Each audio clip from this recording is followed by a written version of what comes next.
Assalamualaikum warahmatullahi wabarakatuh. Senang sekali rasanya saya Hoirul Ihsan Daulay kembali menyapa teman-teman setiap penonton podcast kesayangan kita. Apalagi kalau bukan podcast pakai otak.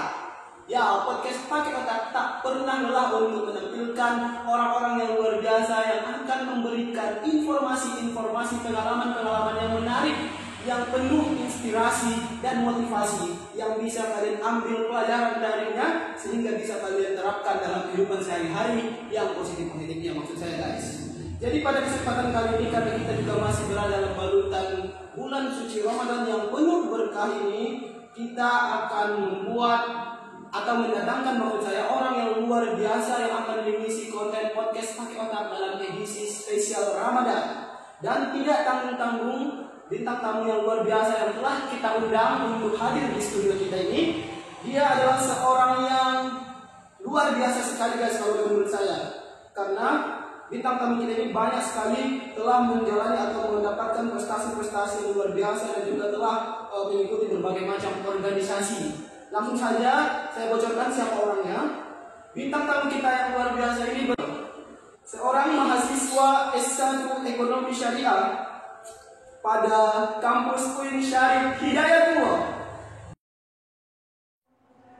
Dan bintang tamu kita ini tentunya memiliki berbagai macam prestasi yang luar biasa. Di antaranya saya bacakan di sini guys. Bintang tamu kita ini pernah mendapatkan juara pertama video kreatif 2018 pada acara Gunadarma Syariah Economic Event senasional. Wow, luar biasa sekali. Dan bintang tamu kita ini juga peraih award di Student Achievement Award pada tahun 2018 di kampus UIN Syarif Hidayatullah Jakarta. Dan tidak cukup sampai di situ, bintang tamu kita ini kembali meraih juara pertama pada lomba video kreatif tahun 2019 pada acara temu ilmiah regional FOSSEI se-Jabodetabek. Dan tidak cukup sampai di situ guys, bintang tamu kita ini juga peraih award di Student Achievement Award pada tahun 2019 di kampus UIN Syarif Hidayatullah Jakarta. Tanpa berlama-lama lagi, mari kita panggilkan bintang tamu kita yang luar biasa, Fatur Rahman Nasution. Luar biasa sekali Fatur Rahman Nasution. Suatu kehormatan untuk konten podcast pakai otak kedatangan orang yang luar biasa. Kamu benar-benar luar biasa. Saya beruntung sekali kedatangan bintang tamu yang super inspiratif sekali. Iya, kamu benar-benar menginspirasi. Inspiratif dari mana? Ini ketika belum kita ngomong ini. Kita melihat sekilas dari CV-mu, kau benar-benar orang yang luar biasa, bukan orang sembarangan. Fatur Rahman. Ini bukan suatu berlebihan, justru ini merupakan sebuah apresiasi dengan apa yang telah kamu raih selama ini. Fatur Rahman Nasution, silahkan sapa teman-teman kita. Halo teman-teman podcast pakai otak. Oke, Fatur Rahman Nasution, seorang mahasiswa pada kampus UIN Syarif Hidayatullah Jakarta. Saya ucapkan selamat datang kembali. Selamat datang, ini rumah saya. Mohon maaf. Maksud saya selamat datang dalam channel konten terhits dan terfenomenal abad ini. Apalagi kalau bukan konten podcast pakai otak, di mana setiap orang itu punya cerita untuk dibagi. Bukan hanya pejabat, bukan hanya politisi ataupun artis, tapi kita sendiri bisa berbagi cerita untuk orang banyak. Kayaknya bukan seabad ini ya. Mungkin sejalan abri mungkin masih diterima dalam akal sehat. Oke, lanjut. Saya maunya seabad ini. Saya nggak bisa menerima pernyataan Anda masalahnya. Ini doa loh. Saya itu harus berekspektasi tinggi. Baik Fatur Rahman Nasution, kita masuk ke sesi edisi Ramadan spesial Ramadan 1442 Hijriah. Sebelumnya saya ucapkan selamat menunaikan ibadah puasa untuk besok hari. Ya, sama-sama. Oke. Semoga puasa Anda lancar. Nah, Fatur Rahman Nasution nih, kita masuk ke pertanyaan yang pertama. Saya paling menyoroti sahur nih. Saya penasaran gimana sih sahurnya Fatur Rahman, masih dibangunin orang tua atau udah bisa bangun sendiri nih? Bangun sendiri sih, tapi kadang dibangunin orang tua. Kalau misalnya lagi kadang tuh dua hari lalu ya, itu kan begadang, jadi sambil skripsian.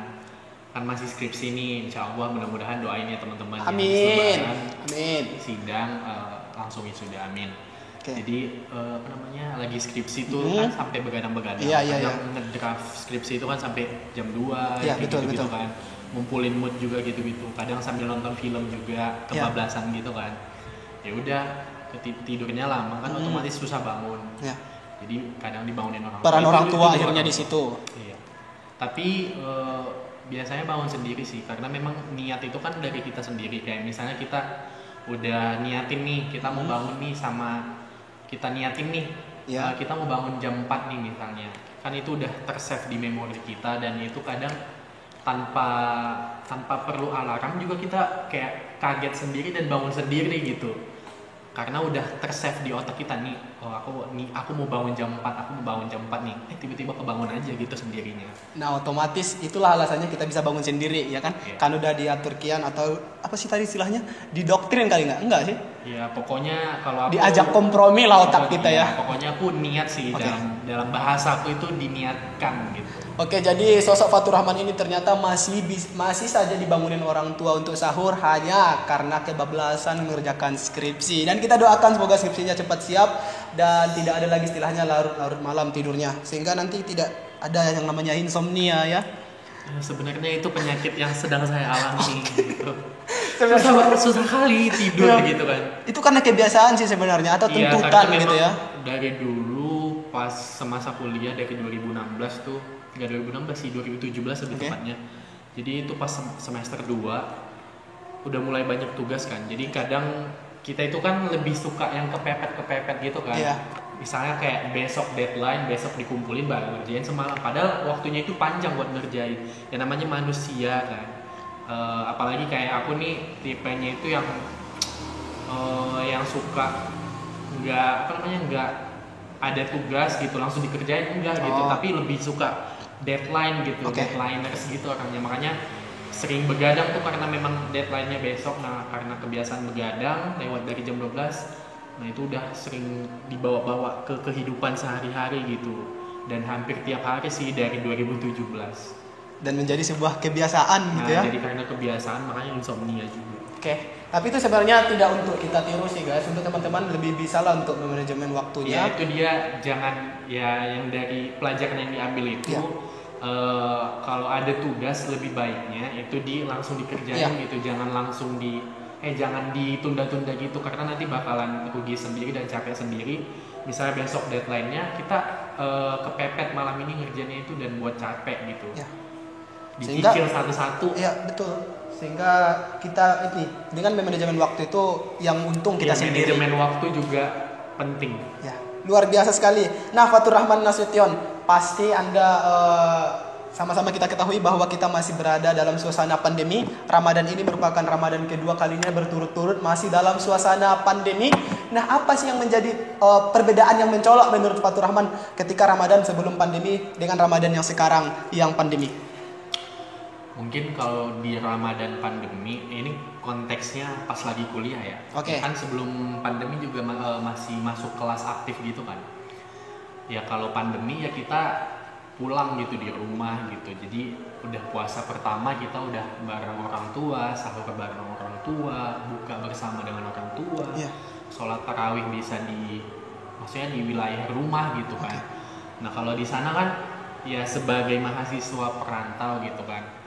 Ya itu jadi buka puasa sendiri, sahur sendiri. Ya nggak sendiri juga sih, sama teman-teman kos gitu, istilahnya jauh dari keluarga. Ya kalau misalnya namanya puasa kan ya itu nggak muluk-muluk lah, pasti lebih enak sama keluarga sendiri kan. Apalagi buka puasa bareng itu kan kayak yang memangnya mungkin dari teman-teman sekalian yang memang nggak pernah makan bareng jadi pernah makan bareng kan gara-gara adanya puasa ini. Makanya itu sih kayak dari perbedaannya dari sebelum pandemi dan puasa pas pandemi. Jadi sebelum pandemi itu biasanya kan kita masih di kampus tuh di Jakarta, jadi puasanya di sana sama teman-teman aja gitu ya. Sedangkan setelah pandemi ini ada hikmah, kita di rumah saja, akhirnya kita bisa berbuka atau sahur bersama orang tua. Dan saudara-saudara kita luar biasa sekali Fatur Rahman Nasution. Ini saya juga tertarik membahas menu takjil. Ini Fatur Rahman Nasution biasanya paling memburu takjil jenis apa nih kalau untuk berbuka puasa? Banyak sih, tapi banyak. Yang paling dicari gitu loh, kalau harus ada ini. Yang paling ya untuk tiga Ramadan ini. Bukan 3 Ramadan. Untuk Ramadan ini lebih sering ini sih ke gorengan. Maksudnya berminyak gitu, bagus. Tapi nggak tahu kenapa suka aja gitu, lagi suka sama gorengan, terutama bakwan. Dicocok-cocok terus pakai sambal udah. Itu dan memang kayak pembuka yang yang biasa. Wajib ada gitu ya. Ada gitu. Dan memang gorengan ini punya tempat tersendiri ya di hati penikmatnya. Tidak pernah, kalau nggak ada gorengan rasanya nggak lengkap gitu untuk berbuka puasa. Wow, luar biasa. Ini Fatur suka nggak sih buat atau memasak homemade gitu di rumah? Aduh, nggak sempat, nggak ada waktu. Bukan nggak ada waktu sih, kayak kurang kerjaan aja gitu. Tapi mending ngerjain sesuatu hal yang lain daripada masak. Soalnya nggak suka masak.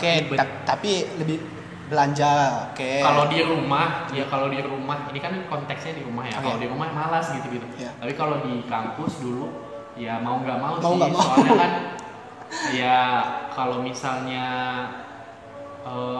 kayak beli gitu kan, ya nggak apa-apa sih sekali beli. Tapi kan alangkah lebih baiknya kalau kita masak sendiri, ya minimal masak nasi gitu. Kalau anak kosan ya pasti masak nasi lah ya kan.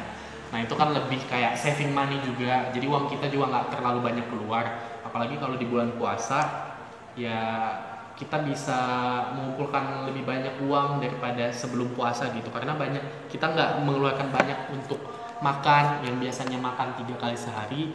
Kalau misalnya di bulan puasa ya 1 hari itu 2 kali kan, sahur sama berbuka gitu. Jadi ya apalagi kalau misalnya kita masak nasi, ya masak kalau misalnya yang bisa dimasak kayak misalnya masak telur atau misalnya beli ikan dencis tinggal digoreng aja, ditumis-tumis gitu, ya kan lebih saving money kan. Jadi uang kita juga lebih banyak tersimpan gitu, nggak jor-joran boros. Dan uang ini kan ya bisa kita sedekahkan juga sama orang lain. Jadi tidak pernah atau tidak sempat untuk membuat masakan-masakan homemade ketika di rumah, tapi ketika anak kos ya mau nggak mau harus gitu ya. Luar biasa sekali Fatur Rahman Nasution. Nah, saya masih punya pertanyaan kepada Anda. Kita umat muslim berpuasa malam harinya pasti tarawih dan tadarusan. Menurut Fatur Rahman Nasution nih, kalau nih ditanya anak-anak atau adik-adik, Bang untuk apa tarawih, Bang untuk apa tadarus, apa sih yang bisa saudara jawab? Pertanyaan saya dulu sebelum saya menjawab ya. Anda tarawih nggak hari ini? Oke, skip, nggak usah dijawab ya. Tarawih lah, gimana nyokap ini? Apa tadi pertanyaannya? Kalau misalnya manfaat tarawih untuk apa sih kita tarawih dan tadarus gitu? Ya tarawih itu kan sama puasa. Ya kalau tadarus kan kita bisa tiap hari ya. Tapi kalau di puasa ini mungkin bisa lebih intens aja gitu sih bahasanya. Ya kalau misalnya puasa tarawih itu kan sekali setahun lah gitu.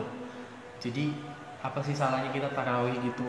Toh juga dari tarawih ini juga kita banyak mendapatkan manfaat gitu. Yang mungkin awalnya kita ya jangan sampai sia-sia aja sih. Soalnya kan kita juga belum tentu ketemu sama Ramadan tahun depan kan.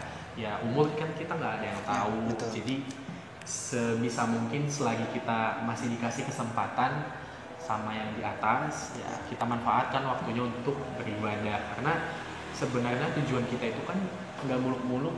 Ya kita hidup di dunia ini memang kita mencarilah dunia juga, tapi kan ujung-ujungnya kita juga bakalan di level akhirat kan. Ya, setuju. Kita juga di akhirat itu sebelum masuk ke akhirat ya kita investasi di dunia dengan cara apa? Sholat, puasa, ibadah. Ya ibadahnya kan banyak. Ya kalau misalnya sekarang ada tarawih ya kenapa nggak diikuti? Tadarus gitu. Puasa. Luar biasa sekali. Karena memang bulan Ramadan ini juga pahala dilipat gandakan. Jadi mari berlomba-lomba gitu ya untuk tarawih dan tadarus. Karena memang hanya sekali setahun dalam sebulan penuh. Wow, luar biasa sekali Fatur Rahman. Sekarang kita masuk ke sesi Jika Maka.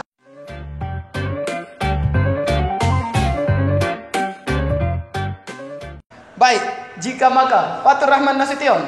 Jika Anda berkesempatan untuk melihat malam Lailatul Qadar, maka apa yang Anda minta? Yang pertama untuk saat ini ya, ya kan namanya kita manusia Allah kan maha membolak-balikkan hati. Tapi untuk saat ini, yang pertama pengen lulus kuliah, yang kedua pengen kaya, Luar biasa. Yang ketiga, diistiqomahkan gitu. Diistiqomahkan dalam artian ya apa yang udah dilakukan saat ini itu istiqomah sampai ke depannya gitu. Kalau bisa lebih baik lagi. Oh, luar biasa. Saya tertarik ini, pengen kaya. Anda pengen kaya ini nanti seperti apa nanti ketika Anda kaya kira-kira? Apakah Anda akan melantarkan orang sekitar atau justru merangkul? Ya kalau ditanya di sini ya dibilang ya. Nah, luar biasa sekali permintaan dari sahabat kita. Nah, sekarang saya punya tantangan lagi kepada Fatur Rahman Nasution. Sampaikan walau satu huruf. Apa yang bisa Anda bagikan cerita atau ajakan seruan kepada teman-teman yang mendengar seputar Ramadan? Satu huruf. Itu peribahasanya sih. Sampaikan walau satu huruf. Gak pula lah kau bilang X di sini satu huruf atau Y. Aduh. Ayo, apa yang bisa Anda sampaikan? Sesederhana mungkin. Gimana ya? Aku itu nggak tipikal orang yang bisa memotivasi orang gitu loh, dan nggak bisa bahasa basi gitu. Kenapa? Jadi ya karena gimana ya, percuma loh kita motivasi ya. Kalau menurut pandanganku ya, percuma kita motivasi orang ini itu mungkin nggak semua orang bisa menangkap apa kata-kata. Mungkin bisa nih di serap nih ya, kau misalnya kau motivasi aku, nah mungkin bisa aku serap, tapi cukup didengar mungkin ya, mungkin cukup didengar tapi nggak dilakukan gitu. Nah gitu, jadi kalau menurutku itu ya nggak muluk-muluk sih, motivasi diri kita sendiri itu ya diri kita sendiri gitu. Percuma sih kalau misalnya kita dengerin banyak omongan orang, toh cuma didengarin nih tapi nggak dilakukan gitu. Ya sama aja. Jadi ya motivasi terbesar untuk menurutku itu ya diri kita sendiri. Justru dari diri kita datangnya gitu ya? Iya, karena kan musuh terbesar kita itu sebenarnya diri kita sendiri juga. Yang paling susah ditaklukkan itu ya diri kita sendiri. Nah, ya aku nggak punya kata-kata yang gimana gitulah. Yang penting ya lebih memahami diri sendiri gitu ya. Lebih pahami diri kalian sendiri aja, karena kalian yang lebih tahu diri kalian sendiri gitu. Wow, luar biasa sekali. Memang ini benar-benar konten yang penuh inspirasi sekali dari sahabat kita Fatur Rahman Nasution. Bagaimana teman-teman tertarik untuk menjadi bintang tamu kita selanjutnya? Bisa di komen di bawah. Like, subscribe. Jangan lupa like, subscribe, komen konten apa lagi yang buat dia biar kontennya lebih menarik lagi. Komen di bawah aja. Ya pokoknya jangan lupa like, komen, subscribe, dan share ke teman-teman kalian. Semoga video ini bisa menginspirasi kalian. Ambil baiknya, yang kalau ada buruknya dibuang. Pengen peluk. Najis. Wah, luar biasa sekali teman-teman. Saya doakan semoga bintang tamu kita ini cepat meraih gelar sarjana, dan apa hal yang menjadi harapannya semoga mulus untuk didapatkan. Dan teman-teman jangan lupa untuk selalu dukung channel ini. Sampai jumpa. Bye. Assalamualaikum warahmatullahi wabarakatuh. Keren.